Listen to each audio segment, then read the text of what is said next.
todo el contexto y de los delitos por los cuales Iván Cepeda denuncia a Abelardo de la Espriella. Bueno, muchísimas gracias por la invitación. De verdad que es un gran honor estar con ustedes. Yo quisiera que hiciéramos memoria sobre lo que ha sido la vida profesional y pública de Abelardo de la Espriella. Abelardo de la Espriella se ha dado a conocer desde hace muchísimo tiempo por su estrecha relación con grupos paramilitares y paramilitares que operan en nuestro país, no solamente en la costa atlántica. Eh, Uno podría decir que Abelardo de la Espriella ha sido no solamente un defensor de peligrosos delincuentes, y esa es la razón de su oficio, y por eso no se le puede hacer ningún cuestionamiento, sino que ha sido además defensor del delito, los delitos que ellos han cometido. Colombia suscribió desde hace muchísimo rato un instrumento internacional que es el convenio de La Habana, en el que se comprometió a proteger la profesión de la abogacía con el propósito de que los abogados no fueran señalados, descalificados, perseguidos por las defensas que hacen. A un abogado penalista no se le puede vincular con las personas que defiende. Si yo soy abogado penalista, si defiendo a una persona que está comprometida en un hurto, a mí no me pueden calificar de ladrón, o si defiendo a una persona que está señalada de un homicidio, pues ¿por qué me van a mí a endilgar la complicidad o algún tipo de relación con ese hecho o hacerme siquiera cuestionamientos de carácter ético? Porque para eso es la profesión de la abogacía. El abogado se dedica a eso. Pero lo que no puede hacer el abogado es traspasar esa línea mejor, cruzar esa línea y además de defender al delincuente, defender el delito. Abelardo del Espriella, eso es lo que ha hecho a lo largo de su vida. Con el tema de DMG, Abelardo del Espriella defendió a David Murcia, pero aprovechó la posibilidad que tenía de salir a los medios de comunicación y en un momento que era supremamente dramático, salió y dijo que no solamente David Murcia era una persona inocente, sino que además estaba claro de que DMG no era una captadora ilegal de dinero, sino que era una empresa legítima que estaba haciéndole un gran favor a la mayoría de los colombianos, que estaba aportando a la economía y al desarrollo del país. Que el problema era que el sistema bancario estaba celoso y entonces quería sacarlo de circulación, pero que este señor realmente era un genio de las finanzas y estaba en una propuesta que era muy importante para el país. Todo ese discurso de Abelardo del Espriella defendiendo DMG le llegó a muchísima gente que todavía no había invertido su dinero en esa pirámide. Y estoy absolutamente seguro que eso debe haber influido para que otras personas cayeran en esa estafa. 211.000 personas fueron estafadas por DMG. El monto de lo estafado fue de 4.5 billones con B larga de pesos. Y a eso contribuyó, hay que decirlo con toda claridad, el señor Abelardo de la Espriella con la desinformación que produjo y que contribuyó a que muchísimos colombianos y colombianas llevaran su dinero a esa captadora ilegal para que se lo robaran. Aquí hubo personas, muchísimas, miles de personas en nuestro país que quedaron en la absoluta miseria y que aún siguen en la miseria, personas que quedaron con problemas mentales, familias que se destruyeron, relaciones de pareja que se acabaron, empresas que desaparecieron como consecuencia de esa estafa y también hay que decirlo, muchas personas cometieron suicidio, optaron por quitarse la vida debido pues a esta debacle económica que sufrieron. Lo otro es cuando Abelardo de la Espriella salió en defensa del paramilitarismo. Estaban los paramilitares ya calentando motores para lo que iba a ser el proceso de paz con el gobierno de Álvaro Uribe y crearon los paramilitares, no Abelardo de la Espriella, sino los paramilitares crearon una fundación, FIPAS, que tenía como objetivo llevar a cabo toda una serie de conferencias, foros, etcétera, y alianzas estratégicas para sacar adelante la teoría de que los paramilitares eran una organización política que había salido en defensa de la institucionalidad y del país y por lo tanto era posible llevar a cabo un proceso de negociación con ellos, porque pues la negociación estaba vedada para las organizaciones delictivas de esa naturaleza. Y eso lo hizo Abelardo Lespiella, se fue por todo el país llevando a cabo esos foros porque él fue el encargado de dirigir esa fundación. No se sabe cuánto dinero le entró a esa fundación porque nadie hizo alguna vigilancia, ni el Estado hizo vigilancia de esos recursos, pero lo cierto del caso es con miles de millones de pesos se movilizó FIPAS por todo el país haciendo foros, llevando a la gente inclusive con engaños, como ocurrió aquí en el Valle del Cauca con un foro que realizaron en Calima, Darién, y llevaban universidades, llevaban actores políticos, etcétera, para venderle la idea de que los paramilitares eran una organización política y había que negociar con ellos. Y así ha hecho a lo largo de su vida, por eso no extraña en lo más mínimo la denuncia que el candidato Iván Cepeda hizo en relación con la relación que tiene Abelardo de la Espriella con esta EPS Salud Vida, que entre otras cosas fue liquidada en el año 2023. De nuevo aparece Abelardo del Espriella metido hasta las narices en procesos oscuros de algunas actividades delincuenciales, empresariales dedicadas a desfalcar al Estado y sin haber dado ninguna explicación y lo peor, sin que la Fiscalía siquiera se hubiera atrevido a investigarlo. Entonces, esto no es extraño, este es, digamos, el modus operandi de Abelardo del Espriella, que ha contado con la bendición,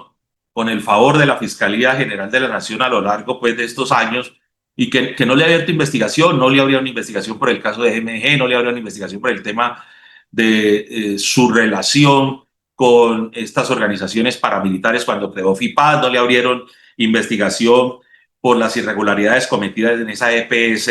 Salud Vida. Ahora seguramente lo tendrán que hacer a instancias de la denuncia presentada por el candidato Iván Cepeda. Pero por eso es que, digamos, Abelardo del Espriella ha hecho lo que ha querido en el ejercicio de su profesión, al punto de llegar a decir que la ética no tiene nada que ver, por ejemplo, con el derecho. Imagina el despropósito que un abogado, y sobre todo un abogado penalista, se atreva a decir una cosa de esas, pues ya puede estar diciendo la calidad de abogado que es decir, una persona que es capaz de cometer cualquier tipo de irregularidad con el propósito de sacar adelante una causa o dejar impune a alguna persona. Ese es el pensamiento precisamente de quienes predican que la ética no tiene nada que ver con el derecho. Yo creo que en el caso de Abelardo de la Espriella, pues ha sido como otros actores políticos en nuestro país, un impune que se ha campeado por los escenarios judiciales sin ningún contratiempo desde hace mucho rato. Yo recuerdo que hace ya varios años, creo que alrededor de unos 10 años, al señor Abelardo de la Espriella, un poco más, Abelardo de la Espriella estaba asustado porque habían capturado a un abogado en los Estados Unidos que tenía que ver con la defensa de paramilitares. Y ese abogado fue investigado por el Departamento de Estado y el FBI. Encontraron que había recibido dinero de los paramilitares para esas defensas, lo cual está prohibido en Estados Unidos, es un delito. Cuando al tipo le formulan cargos, dijo en su defensa que quien le llevaba el dinero de los paramilitares era Abelardo de la Espriella.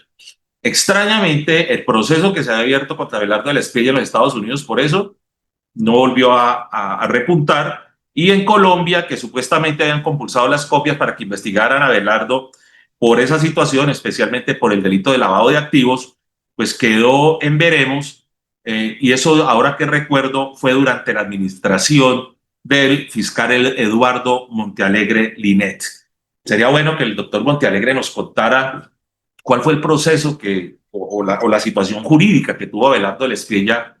a raíz de ese problema en los Estados Unidos, porque finalmente el asunto fue engavetado. Entonces, pues yo no le veo a esto la posibilidad de que la Fiscalía vaya a decidir antes de las elecciones. De hecho, recuerden cuando salió a decir que iba a destripar a la izquierda en nuestro país y que iba a desaparecer a la izquierda, yo le presenté una denuncia penal ante la Fiscalía General de la Nación por el delito de amenazas con fines terroristas, porque tipifica el delito de amenazas ese tipo de pronunciamientos.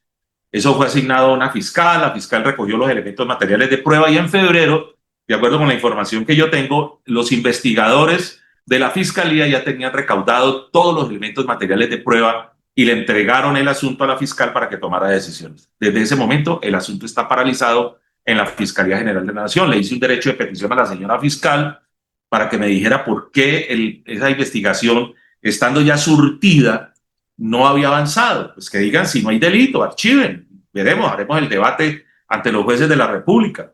O si hay delito, pues miren a ver qué van a hacer, pero no pueden dejar como acostumbra la fiscalía, no esta fiscalía, sino que ya es costumbre en la fiscalía, que para favorecer a alguna persona lo que hacen es engavetar, esconder las investigaciones. Entonces, digamos, el planteamiento nuestro en este momento es por qué la fiscalía no avanzó en esta investigación, ya estaba surtida. La señora fiscal no respondió al derecho de petición porque tampoco responde los derechos de petición y tuvimos que presentarle una acción de tutela para obligarla a través de la decisión que seguramente hará un juez de la República a que nos diga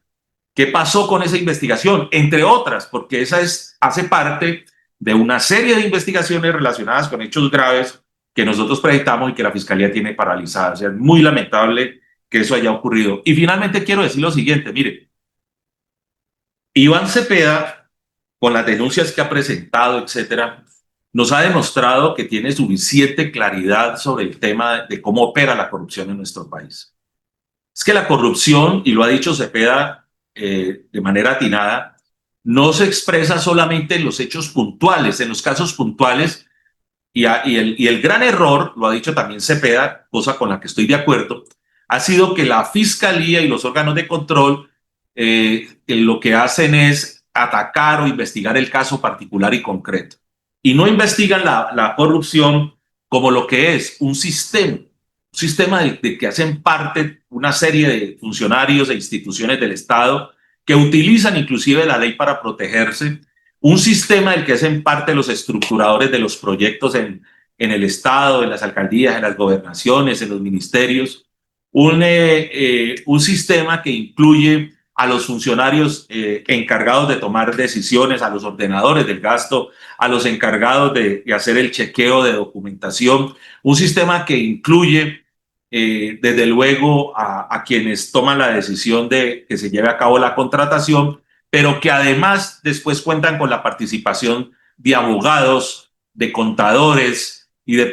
economistas inclusive, que le ayudan a disolver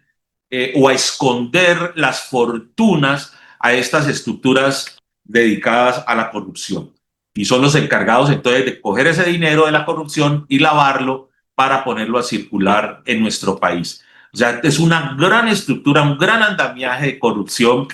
que opera de manera aceitada, y uno diría que casi que de manera coordinada, independientemente de quien esté en el poder, porque esas son estructuras que funcionan con una dinámica propia. Ya después las estructuras comienzan a ajustarse o a acoplarse al funcionario o al gobernante de turno, que finalmente termina en muchas ocasiones enredado en los mismos procesos de corrupción. Entonces aquí hay que investigar todo ese andamiaje, toda esa estructura, y dentro de esa estructura de corrupción, dentro de ese sistema de corrupción, desde luego hacen parte abogados, repito, que le ayudan a estos corruptos a esconder sus fortunas, a evadir a las autoridades, a los órganos de control y a salirse con las suyas.